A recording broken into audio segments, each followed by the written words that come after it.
시간 우리에게 주시는 하나님의 말씀 함께 찾아보기 원합니다. 신약 누가복음 3장 1절에서 6절까지의 말씀입니다.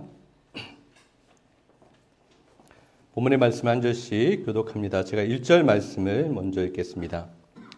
디베리오 황제가 통치한 지 15해 곧 본디오 빌라도가 유대의 총독으로 헤롯이 갈릴리의 분봉왕으로 그 동생 빌립이 이두레와 드라고니 지방의 분봉왕으로 루사니아가 아빌레네의 분봉왕으로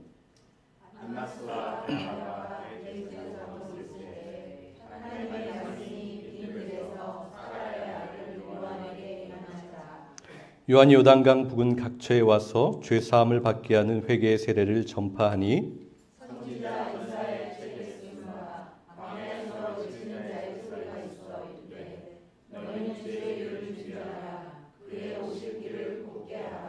모든 골짜기가 메워지고 모든 산과 작은 산이 낮아지고 굽은 것이 곧아지고 험한 길이 평탄하여질 것이요 모든 육체가 하나님의 구원하심을 보리라 함과 같으니라. 아멘. 우주에 관련된 공상과학 영화를 저는 굉장히 좋아합니다. 그 영화를 보게 되면 흔하게 볼 수 있는 장면이 있어요. 비행하는 우주선 안에서 승무원이 관제탑과 연락을 하는 장면이 아주 흔하게 등장합니다. 그러다가 어느 순간 그 관제탑과의 연락이 끊어지는 그러한 일이 있어요. 아무리 외치고 소리쳐도 그 어떠한 소리도 상대방에게 들려오지 않아요. 완전히 연락이 두절됩니다. 아무리 기다리고 또 계속해서 시도해도 아무런 소리가 지상센터에서 들려오지 않는 거예요. 큰 위기에 휩싸입니다. 우주선 안의 분위기는 어떨까요? 아주 심각해집니다. 어떤 사람은 두 손으로 자신의 머리를 휘어잡고 아주 낙심하고 두려워 떨기 시작해요. 두려움으로 크게 울기 시작하는 사람도 있습니다. 모두가 다 걱정하고 초조해합니다. 혹시 스피커 너머로 지상에서 지구 센터에서 들려오는 소리가 있지는 않을까? 귀를 기울이게 되는 거예요.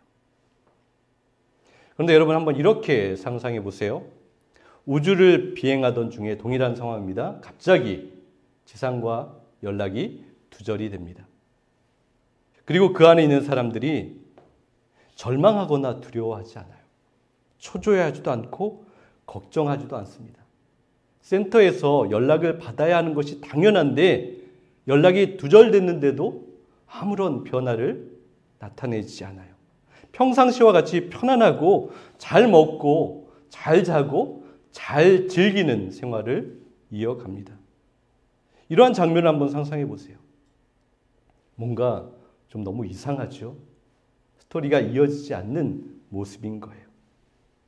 만약 연락이 끊어지는 상황이 되었을 때 제가 이야기해 드렸던 처음의 상황처럼 반응해야 하는 것이 맞잖아요. 오늘 본문 1절과 2절을 보세요. 디베리오 황제가 통치한 지 15해 곧 본디오 빌라도가 유대의 총독으로 헤롯이 갈릴리의 분봉왕으로 그 동생 빌립이 이두레와 드라고니 지방의 분봉왕으로 루사니아가 아빌레네의 분봉왕으로 안나스와 가야바가 대제사장으로 있을 때에 하나님의 말씀이 빈들에서 사가랴의 아들 요한에게 임한지라. 2절에 아주 감격적인 표현이 기록됩니다. 하나님의 말씀이 빈들에서 요한에게 임했다. 하나님의 말씀이 요한이라는 사람에게 임했다라는 것이 뭐 그렇게 큰 일일까라고 생각할 수 있어요. 왜냐하면 성경을 보면 하나님께서 수없이 많은 사람들에게 하나님의 말씀을 주셨고 하나님의 말씀이 임했던 것을 우리는 알고 있어요. 그런데 여러분, 하나님의 말씀이 지금 요한에게 임했다라는 사건은 아주 놀랍고 엄청난 사건이었습니다. 여러분, 구약의 마지막 선지자가 누군지 아세요? 구약의 마지막 책이 무엇일까요? 갑자기 성경 퀴즈 같은 분위기가 됐는데 구약의 마지막 선지자는 말라기에 맞습니다. 말라기예요. 책 이름도 말라기고 선지자의 이름도 말라기입니다. 말라기 선지자가 끝나고 신약으로 넘어오면서 마태복음이 시작되죠. 그러면 구약과 신약의 어떤 그 갭이 있어요. 그런데 그 갭의 기간이 대략 400년 정도 됩니다. 하나님께서 말라기 선지자에게 말씀하신 이후에 하나님의 침묵이 시작돼요. 하나님의 말씀이 사람들에게 임하지 않기 시작합니다. 신학적인 표현으로는 중간기라고 하기도 하고요. 암흑기라고 하기도 하고 하나님의 침묵기라고 표현을 하기도 합니다. 하나님의 긴 침묵이 400년. 한번 생각해 보세요. 굉장히 긴 시간 동안 이어지고 있어요.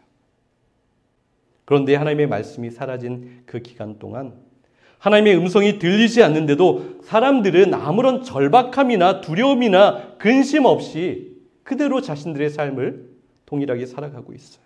안타까워하거나 답답해하거나 걱정하지 않아요. 하나님의 말씀이 들리지 않는다. 하나님의 역사가 나타나지 않는다라는 그러한 두려움 없이 살아가고 있어요. 그저 자신들의 삶을 편안하게 살아갑니다. 마치 우주선에서 통신 장비가 두절되어서 아무 소식이 들리지 않는데 그것과 상관없이 너무나 평안하고 그저 자신들의 일상을 즐기는 이상한 모습이 그 시대 가운데서도 동일하게 나타나고 있었던 거예요. 바로 1절과 2절에 나오는 사람들의 모습입니다. 1절에 보면 로마 황제가 나오고 있지요. 이스라엘을 다스리는 곳곳의 분봉왕, 한 지역을 다스리는 왕들을 이야기하는데 그 왕들이 등장합니다. 그리고 우리가 이름을 잘 알고 있는 빌라도, 총독도 이름이 등장하고 있어요. 로마 황제, 이스라엘 다스리는 왕들, 총독, 그 당시에 최고의 권력을 가지고 있었던 사람들이었어요. 왕궁에 살면서 가장 화려한 비단, 아름다운 옷을 입고 모든 것을 누리며 살아가는 사람들이에요. 한마디 말로, 아니 말도 필요 없어요. 손가락질 하나로 자신이 원하는 것을 뭐든지 해결할 수 있는 그러한 삶을 살아가고 있었어요. 2절에도 보면 이름이 또 등장하죠. 안나스와 가야바라는 이름이 기록되고 있어요. 대제사장, 두 명의 대제사장의 이름입니다. 유대인이고요. 그런데 좀 이해하기 쉽지 않고 좀 이상한 장면이 연출된 거예요.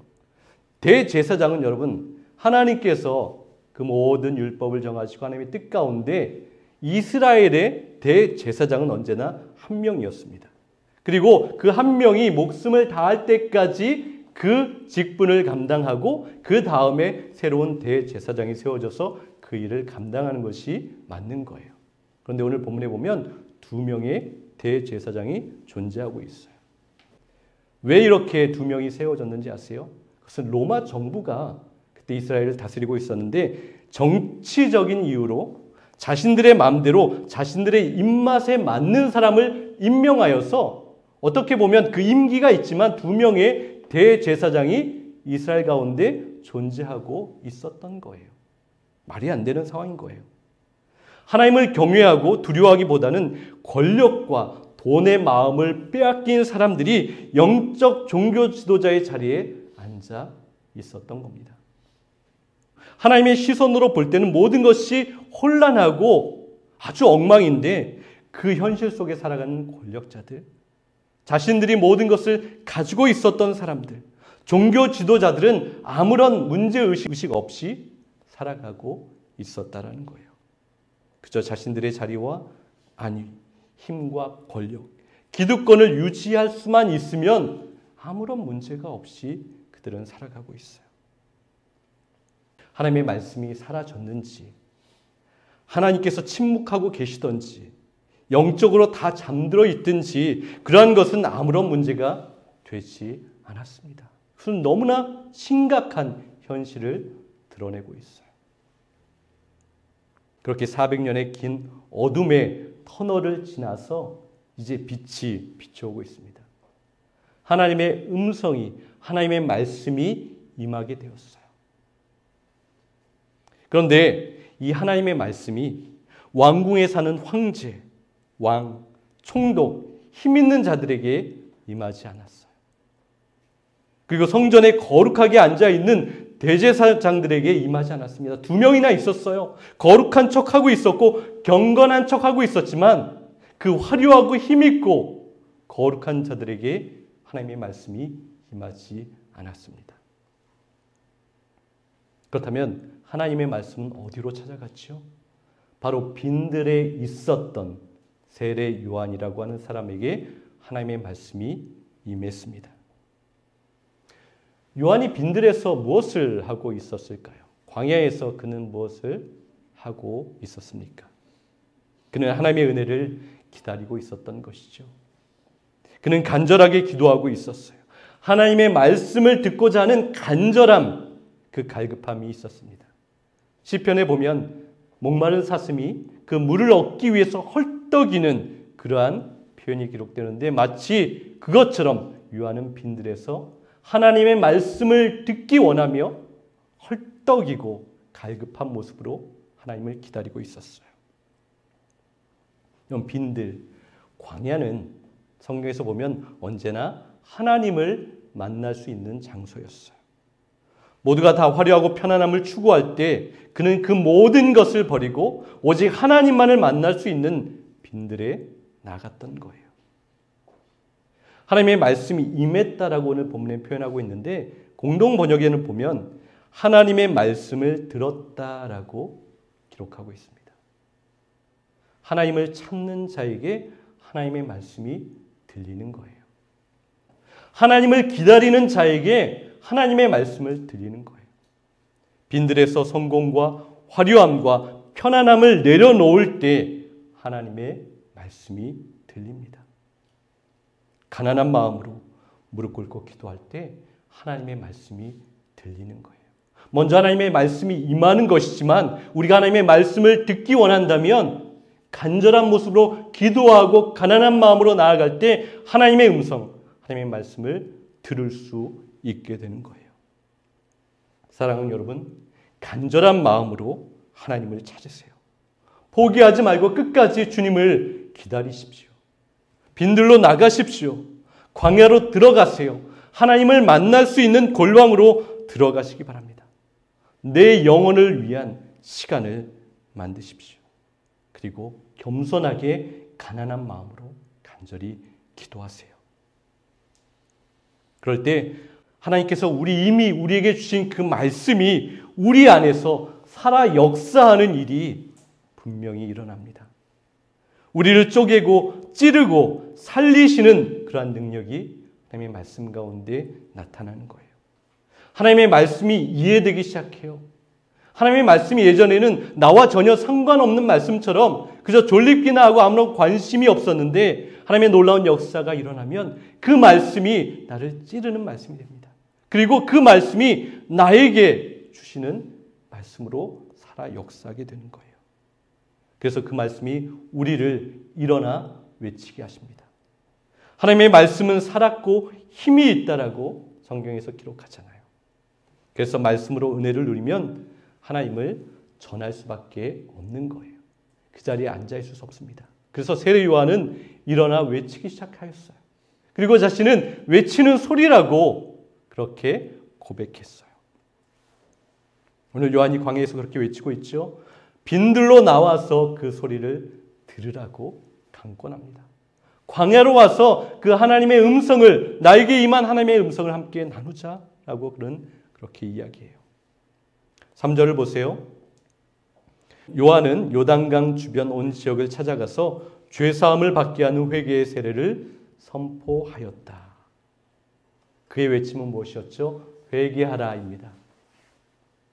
주님께서 오시기 때문에 회개하라고 하는 거예요. 하나님의 나라가 임하기 때문에 회개하라고 합니다. 그렇다면 회개가 무엇일까요? 회개란 잘못된 길을 돌이켜 바른 길로 들어서는 거예요. 엉뚱한 길로 나아가던 인생길을 바로 잡아서 정직한 길을 다시 회복하는 것, 그것이 회개입니다. 회개라는 헬라어 원어는 메타노이아라는 단어로 사용되어 있어요. 이것은 두 가지의 단어가 합쳐져 있는 합성어인데요. 이런 의미를 다루고 있어요. 다르게 바꾸다, 마음과 생각이라는 단어가 두 개가 하나가 되어서 만들어진 것이 회개라는 단어인 거예요. 그래서 이 회개란 단어의 어원의 그 뜻을 직역하면 이러한 의미를 담고 있습니다. 다르게 마음 먹다, 다르게 생각하다. 마음을 바꾸다, 생각을 바꾸다라는 의미를 담고 있어요. 이것이 회개인 거예요. 이런 의미인 거죠. 회개는 단순히 죄를 뉘우치고 후회하는 차원에서 멈추지 않아요. 우리는 회개할 때 거기서 멈출 때가 많이 있어요. 하나님, 내가 지난주에 아니면 어제 또한 예전에 이러한 죄를 저질렀습니다. 내가 뉘우칩니다. 내가 잘못했습니다. 그것을 회개라고 생각하는데 그 차원에 머물지 않는다는 거예요. 한 차원 더 나아가는 것을 오늘 본문에서 회개라고 이야기하고 있어요. 무엇입니까? 사고의 전환, 발상의 전환을 이야기하는 거예요. 바로 기존의 사고 방식과 삶의 방식을 바꾸는 것, 그 수정하는 것, 그것을 회개라고 하십니다. 그래서 여러분, 진정한 회개는 날마다 우리의 삶 가운데 조금씩 이루어져 가는 것이라고 하시는 거예요. 자기 중심적으로 살던 삶의 방식을 이제는 수정하여서 하나님께서 원하시는 삶의 방식으로 틀어나가는 거예요. 말씀이 원하시는 것, 또한 주님께서 우리에게 명령하시는 그 방향으로 우리의 모든 것을 조금씩 움직여 나가는 것, 그것이 회개인 거예요. 운전하시잖아요. 운전할 때 핸들을 한 번만 돌리고 운전할 수 있습니까? 그러면 아주 큰 사고가 날 거예요. 운전하면 그 길이 인도하는 대로 계속해서 핸들을 집중하여서 조금씩 움직이는 것, 그것이 온전히 운전을 잘하는 거예요. 바로 이것과 같습니다. 집중해서 나의 인생의 핸들을 붙잡는 거예요. 그리고 하나님께서 말씀하시는 그 방향으로 조금씩 내 삶의 주장과 내 삶의 생각을 내려놓고 하나님께서 원하시는 방향으로 계속해서 핸들을 돌려나가는 것. 그것이 진정한 회개인 거예요. 그래서 세례 요한은 그 시대 사람들에게 이 회개의 자리로 초대했어요. 그리고 이 시간 우리도 바로 그 자리로 초대합니다. 빈들로 나오라고 하는 거예요. 다시 우리 스스로 각자 돌아보라고 말씀합니다. 그게 외치는 소리는 단지 2000년 전에 한번 울려 퍼지고 멈추고 사라진 것이 아니에요. 바로 그의 소리는 지금도 이어지는 하나님 나라의 울림인 거예요. 그래서 욕망과 성공과 화려함과 힘과 명예를 다 내려놓고 멀리하고 광야로 빈들로 나아가서 그 외침을 다시 한번 들을 수 있어야 합니다. 우리가 하나님 앞에 기도하고 간절히 나아가면 하나님의 말씀이 바로 나의 말씀이 되는 거예요. 하나님이 우리에게 주시는 말씀이 됩니다. 그 말씀을 듣는 거예요. 그렇다면 세례 요한이 오늘 우리에게 주시는 그 말씀은 무엇일까요? 누가복음 3장 4절 5절 우리 한번 같이 읽어보도록 하겠습니다. 선지자 이사야의 책에 쓴 바 광야에서 외치는 자의 소리가 있어 이르되 너희는 주의 길을 준비하라. 그의 오실 길을 곧게 하라. 모든 골짜기가 메워지고 모든 산과 작은 산이 낮아지고 굽은 것이 곧아지고 험한 길이 평탄하여질 것이요. 우리 인생의 길을 주님을 맞이하는 길로 만들라고 세례 요한은 말하고 있어요. 그것이 곧 회개의 증거라고 이야기합니다. 나만을 위해서 살아가던 그 길을 멈추는 것, 그것이 우리에게 주시는 도전의 말씀인 거예요. 여러분, 지금 저와 여러분 기도하는 기도의 내용들을 잠시 한번 살펴보세요. 우리가 마음속에 생각하는 것들을 한번 들여다보세요. 우리가 계획하는 것들을 한번 확인해 보세요. 그 모든 것의 귀결점은 무엇일까요? 깊이 솔직하게 들어가면 그 모든 것의 종착점은 바로 나가 될 때가 많이 있어요. 다 나에 집중되어 있습니다. 내 욕심들로 가득합니다. 기도도 그렇죠. 계획하는 것도 그래요. 생각하는 모든 것이 그렇습니다. 그래서 우리는 항상 모든 것이 더 좁아지고 좁아질 때가 너무나 많이 있어요. 우리의 생각도 좁아지고요. 우리의 마음도 경직되고 단단하게 굳어집니다. 고집이 세져요. 보는 것도 그렇고 생각하는 것도 그래요. 하나의 시선에 갇혀버리고 나의 작은 방에 갇혀질 때가 너무나 많아요. 그런 우리들을 하나님께서는 그냥 버려두지 않으세요. 하나님께서 우리를 계속해서 깨뜨려 가십니다. 우리의 좁아진 시선을 넓히기 위해서 우리의 갇혀지고 견고한 그 모든 것들을 깨뜨리고 넓히시고 좀 더 유연하게 만드시기 위해서 하나님께서는 우리를 계속 두드리십니다.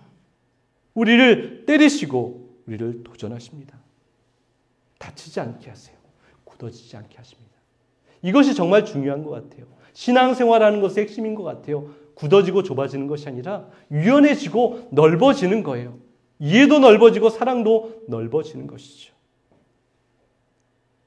여러분, 오래된 집을 공사할 때 보면 아주 오래된 문이 있어요. 그러면 그 경첩이 달려있을 때 녹이 슬어서 아주 문에 아주 딱딱하게 들러붙어 있는 경우가 있습니다. 그것을 떼어내려고 하면 드라이버로 아무리 돌려도 그것이 풀리지가 않아요. 그럴 때 어떻게 합니까? 아주 큰 쇠망치로 그 경첩을 아주 세게 여러 번 계속해서 두들기는 거예요. 그것을 때리면 됩니다. 그것이 헐거워지게 되면 그때 드라이버로 그것을 풀어낼 수 있는 거예요. 하나님께서 우리에게 행하시는 것이 바로 이러한 일들입니다. 우리의 모나고 딱딱하고 고집세고 닫혀있고 경직되어 있는 우리들을 바꾸시기 위해서 우리를 그렇게 때로 아프게도 하시고 힘들게도 하시고 눈물 흘리게도 하시는 것, 바로 하나님께서 하시는 일인 거예요.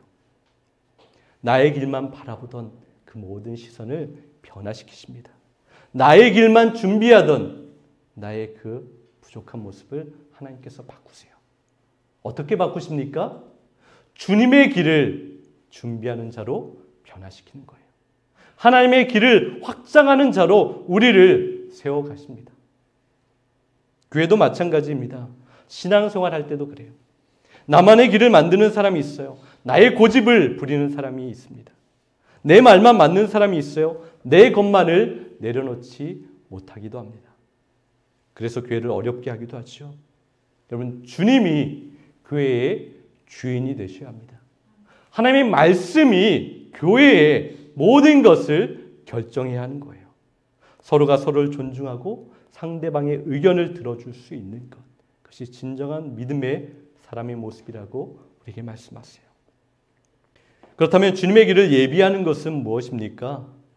5절 말씀에 또 기록되어 있어요. 몇 가지 중요한 포인트들을 우리에게 말씀해 주고 있는데요. 그것을 통하여서 어떻게 우리가 주님의 길을 예비할 수 있을지 기억해 보고 또한 마음에 새기기를 원합니다. 먼저 골짜기를 메워야 한다라고 하십니다. 골짜기가 메워져야 하는 거예요. 우리에게 골짜기가 있어요. 여러분, 골짜기가 있다면 그 길 위에 이렇게 파여 있는 골짜기가 깊으면 깊을수록 길을 만들 수 있을까요? 길을 절대 만들 수 없어요. 그래서 그 골짜기를 다 메워야 좋은 길을 만들 수 있어요. 여러분, 우리는 영적인 소리에 민감해야 합니다. 성령님께서 말씀을 통하여서 우리에게 주시는 거기에 귀를 기울여야 하는 거예요. 그런데 우리는 어떻습니까? 세상의 소리에는 얼마나 민감한지 모르겠어요. 아주 작게 속삭이는 것도 나에게 조금이라도 유익이 되는 것에 정말 온 신경과 또한 마음을 들여서 거기에 귀를 기울이는 모습이 바로 우리의 모습인 거예요. 하나도 놓치지 않아요. 영적인 소리에 귀를 닫고 세속적인 것에 귀를 열게 될 때 하나님과의 관계 속에 깊은 골이 패이기 시작하는 거예요. 골짜기가 더 깊어집니다. 기도하지 않고 내 머리를 굴릴 때 그 골짜기는 더 깊어져요. 주님, 말로만 주님을 따르고 우리의 삶 가운데 하나님을 위해서 행하는, 살아내는 것이 없을 때 그 골짜기는 더욱더 깊어질 수밖에 없습니다. 이러한 골짜기가 있으면 길을 만들 수 없어요. 주님이 오시는 길을 준비할 수 없습니다. 그 골짜기가 메워져야 하는 거예요. 우리가 주님을 바라보며 겸손하고 나아갈 때 그 골짜기가 조금씩 메워지게 됩니다. 그리고 사람과 사람 사이에도 골짜기가 존재해요. 상대방을 사랑의 대상이 아니라 경쟁과 시기의 대상으로 생각할 때, 그리고 그 사람을 나의 욕심을 위해서 이용하려고 하는 도구로 생각할 때 사람과 사람 사이에는 골짜기가 만들어지는 거예요. 그 골짜기는 점점 깊어집니다. 그렇다면 그 골짜기를 어떻게 메꿀 수 있습니까? 상대방을 바라볼 때 하나님의 마음으로 바라보는 거예요. 긍휼히 여기는 것이죠. 사랑하는 거예요. 하나님께서 하신 것처럼 할 수는 없지만 그럼에도 그것을 구하며 화평을 이루고자 노력할 때 그 골짜기는 조금씩 메워져 가는 것이죠. 그럴 때 주님께서 원하시는 그 아름다운 길이 준비되는 거예요. 그리고 주님의 길을 예비하는 것은 산과 언덕을 낮춰야 합니다. 5절에 말씀하는 것이죠. 여러분, 우리 교만이 하늘을 찌를 듯 치솟고 있습니다. 우리의 욕심과 욕망이 아주 큰 높은 둔턱을 이루고 말았어요. 정말 안타까운 것은 무엇인지 아세요? 교회에 다닌다는 사람들이 얼마나 교만한지 몰라요. 교만한 사람들 너무나 많이 만나게 됩니다. 그리스도인들이라고 하는 사람들의 욕심이 얼마나 큰지 모르겠어요. 여러분들도 그런 사람들 만나보지 않으셨습니까? 이 시대 교회는 참 많이 부유해졌어요. 숫자도 많아졌습니다. 할 수 있는 것도 많아요. 힘도 있어요. 많은 영향력도 행사할 수 있습니다. 힘도 있고 많은 것을 가지고 있는데 정말 안타까울 때는 언제 있냐 하면 그 교회 안에 예수님이 보이지 않는다는 거예요. 예수님이 나타나지 않아요. 겸손과 낮아짐의 모습이 바로 예수님께서 원하시는 모습인데 그것이 교회에서 나타나지 않는다면 바로 예수님이 보이지 않는 거예요. 예수님은 가장 겸손한 분으로 오셨습니다. 낮고 낮게 오셨어요. 가난한 자의 친구로, 죄인들의 벗으로, 약한 자들의 자리로 내려가셨어요. 여러분, 교회는 믿음의 사람들은 낮아져야 합니다. 높은 산이 깎여져야 하는 거예요. 높은 언덕이 계속해서 낮아져야 하는 거예요. 그것은 우리의 교만과 우리의 자랑과 우리의 욕심이 날마다 깎이고 끼워지고 부서져야 주님의 길이 예비되고 준비될 수 있는 거예요. 하나님이 낮추시기 전에 내가 낮은 자리로 내려가는 것이죠. 우리는 주님의 길 앞에 산을 쌓고 언덕을 세웁니다. 교만의 산, 욕심의 산, 언덕을 부수고 끼워내지 않으면 주님의 길이 절대 예비될 수 없어요. 그렇다면 지금 내게서 깎여야 할 그 산과 언덕은 무엇입니까? 혹시 내 안에 아주 조그마한 교만의 마음이라도 있다면 지금 그 모든 것을 다 털어내야 하는 거예요. 주님의 마음을 덧입어야 합니다. 주님의 길을 막는 그 어떠한 것이라도 다 깨뜨려 내십시오. 또 주님의 길을 예비하는 것은 굽은 것은 펴는 것이고 거친 길을 평탄하게 해야 합니다. 여러분, 지금 내 마음에 굽어진 것이 무엇입니까? 꺾여져 있는 것이 있어요. 모든 것이 곧지 못하고 삐뚤어진 사람이 있습니다. 하나님을 바라볼 때도 삐딱한 마음을 가지고 하나님을 바라보고 하나님에 대해서 생각하는 사람이 있어요. 모든 면에서 제대로 바라보지 못합니다. 그 마음이 굽어져 있는 거예요. 그 마음이 삐뚤어져 있어요. 그리고 사람들을 대할 때도 그렇죠. 삐딱하게 바라봅니다. 그 사람의 좋은 점을, 그 사람의 아름다운 점을 바라보는 것이 아니라 그 사람의 약점, 그 사람의 잘못한 점이 조금이라도 있다면 그것을 가지고 아주 심하게 비난하는 거예요. 삐딱하게 보는 것이죠. 조금이라도 또한 책 잡을 것이 있다면 그것을 가지고 그 사람을 아프게 하는 그러한 모습이 있어요. 바로 이것이 굽어지고 삐뚤어진 마음이라고 말씀하고 있어요. 이것을 곧게 펴라고 말씀합니다. 그것은 무엇입니까? 하나님에 대해서 오해하지 않는 거예요. 하나님을 더욱더 깊이 알아가는 거예요. 하나님을 삐딱하게 항상 원망하고 불평하는 그러한 모습을 내려놓는 것. 그것이 온전한 똑바른 길을 내는 거예요. 사람에 대해도 마찬가지죠. 좋은 시선으로 바라보는 것이고 사랑의 마음으로 바라볼 때 그 굽었던 모든 것들이 온전하게 펴지게 되는 거예요. 바로 이것이 주님의 길을 예비하는 것입니다. 또 뭐라고 말씀하고 있죠? 거친 땅을 평탄하게 하는 것이라고 말씀하고 있어요. 거친 길이 다져져야 하는 거예요. 우리는 참으로 거친 사람들인 것 같아요. 거친 길은 어떻습니까? 울퉁불퉁한 거예요. 모난 그러한 돌 조각들이 너무나 많이 그 길 위에 쏟아져 있는 거예요. 그렇다면 그 길 위로 제대로 갈 수 있습니까? 가지 못해요. 그 길을 걷다 보면 상처를 입어요. 아픔을 경험합니다. 크게 다치게 되는 거예요. 그것은 주님의 길이 아닌 거예요. 그것을 어떻게 해야 한다고 말하고 있죠? 그것을 부드럽게 만들어야 하는 거예요. 평탄하게 깨뜨리고 아름답게 모든 사람들이 지나가는 부드러운 길로 만들 수 있어야 한다고 하십니다. 다듬어지지 않은 성격 때문에 우리는 상처를 줄 때가 많이 있어요. 그런 모습은 하나님께서 기뻐하시지 않는다는 거예요. 그래서 그 모든 모나고 딱딱하고 또한 그렇게 거친 것들을 다 부시고 또한 갈아내고 부드럽게 만들어야 하는 거예요. 그러면 그 길이 평탄하게 되는 거예요. 주님의 길이 예비됩니다. 사랑하는 비치교회 여러분, 주님이 오시는 길을 잘 예비하는 자들이 되기를 원합니다. 세례 요한은 그러한 삶을 살아내었어요. 그리고 세례 요한은 그것을 도전하는 거예요. 나만 이러한 삶을 살아가는 것이 아니라, 나만 주님의 길을 예비하는 것이 아니라 나와 함께 이 믿음의 길을 걷는 모든 사람은 바로 주님의 길을 예비하는 자들이고 그 평탄하게 하는 사명을 감당하는 자들이 되어야 한다고 하십니다. 그렇다면 그 부르심 안에는 저와 여러분도 있는 거예요.